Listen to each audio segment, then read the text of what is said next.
ಅಂತ. ಓಕೆ, ಮತ್ತೆ ಇದನ್ನು ಫಾರ್ಮರ್ಸ್ ನೆನಪಿಟ್ಕೋಬೇಕು. ಓಕೆನಾ, ಗೊತ್ತಾಯ್ತಾ?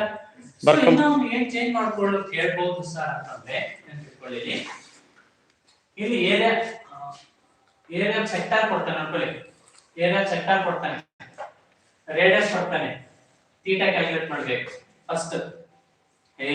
ಏರಿಯಾ ಸೆಕ್ಟಾರ್ ಕೊಡ್ತಾನೆ, ರೇಡಿಯಸ್ ಕೊಡ್ತಾನೆ, ಡಿಟರ್ಮಿನೆಂಟ್ ಥೀಟಾ ಅಂತ ಹೇಳಲ್ಲ, ಫೈಂಡ್ ಏರಿಯಾ ಸೆಗ್ಮೆಂಟ್ ಅಂತ ಹೇಳ್ತಾರೆ. ವೃತ್ತಖಂಡ ವಿಸ್ತೀರ್ಣವನ್ನು ಕಂಡುಹಿಡಿಯಿರಿ ಅಂತಂದಾಗ radius is given, length of area of sector is given, we determine theta, ಕೋನವನ್ನು ಕಂಡುಹಿಡಿದುಕೊಂಡು ಮತ್ತೆ ಇಲ್ಲಿ ಬರಬೇಕು.